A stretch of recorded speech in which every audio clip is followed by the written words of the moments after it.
অনিয়মিত সীমান্ত ক্রসিং এবং মাদক পাচারের প্রক্রিয়া হিসাবে মেক্সিকো ও কানাডা থেকে আমদানিকৃত সকল পণ্যের ওপর 25% শুল্ক আরোপের ঘোষণা দিয়েছে যুক্তরাষ্ট্রের নবনির্বাচিত প্রেসিডেন্ট ডোনাল্ড ট্রাম্প।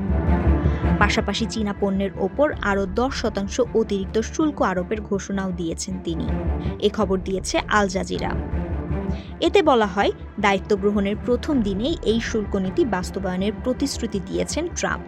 অবৈধ অভিবাসী এবং মাদক পাচার শেষ না হওয়ার আগ পর্যন্ত এই শুল্ক নীতি বহাল রাখার কথাও জানিয়েছেন তিনি বলেন, মেক্সিকো ও কানাডা উভয় দেশেরই দীর্ঘদিনের অভিবাসন সমস্যা সমাধান করার সহজ পদ্ধতি এবং ক্ষমতা রয়েছে।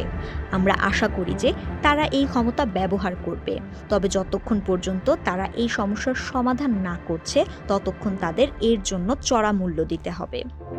ট্রাম্প তার আরেক পোস্টে বলেছেন, double million offer Walton fridge কিনে পেতে পারেন 20 লক্ষ টাকা, রয়েছে কোটি কোটি টাকার নিশ্চিত উপহার। তিনি চীনা পণ্যের ওপর আরও 10% অতিরিক্ত শুল্ক আরোপ করবেন।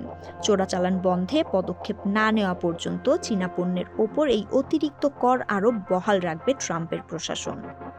নির্বাচনী প্রচারণার সময় ট্রাম্প চীনা পণ্য আমদানিতে 60% বা তার বেশি শুল্ক আরোপের প্রতিশ্রুতি দিয়েছিলেন। এছাড়া মেক্সিকো থেকে আমদানি করা যানবাহনের ওপর 1000% বা তার বেশি শুল্ক আরোপের হুঁশিয়ারিও দিয়েছিলেন। চীনের প্রতিনিধিরা ট্রাম্পকে প্রতিশ্রুতি দিয়েছিলেন তারা মাদক পাচারকারী ব্যক্তির সর্বোচ্চ শাস্তি হিসেবে মৃত্যুদণ্ড নির্ধারণ করবে। কিন্তু চীন সে কথা রক্ষা করেনি বলে অভিযোগ করেছেন ট্রাম্প। তিনি বলেছেন, সর্বোচ্চ শাস্তির বিধান না করে তারা মেক্সিকো দিয়ে যুক্তরাষ্ট্রে মাদক চালান করছে। ট্রাম্পের এই ঘোষণার পর প্রতিক্রিয়া জানিয়েছে অটোয়া ও বেইজিং। কানাডার উপপ্রধানমন্ত্রী ও অর্থমন্ত্রী ক্রিস্টিয়া ফ্রিল্যান্ড বলেছেন, দুই দেশের মধ্যে সবচেয়ে শক্তিশালী এবং ঘনিষ্ঠ সম্পর্ক রয়েছে, বিশেষ করে বাণিজ্য ও সীমান্ত নিরাপত্তার ক্ষেত্রে। এ সম্পর্ক বেশ গুরুত্বপূর্ণ। বিবৃতিতে তিনি আরও বলেছেন, সীমান্ত নিরাপত্তা এবং যুক্তরাষ্ট্রের সঙ্গে সীমান্তের অখণ্ডতা সর্বোচ্চ অগ্রাধিকার দেয় কানাডা।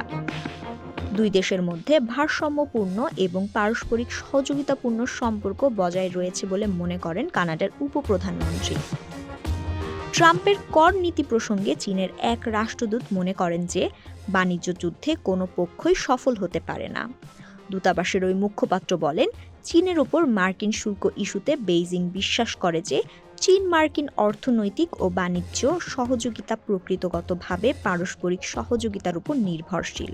ট্রাম্পের এই বাণিজ্য নীতি বৈশ্বিক বাজারে নেতিবাচক প্রভাব ফেলতে পারে বলে মনে করছেন বিশ্লেষকরা।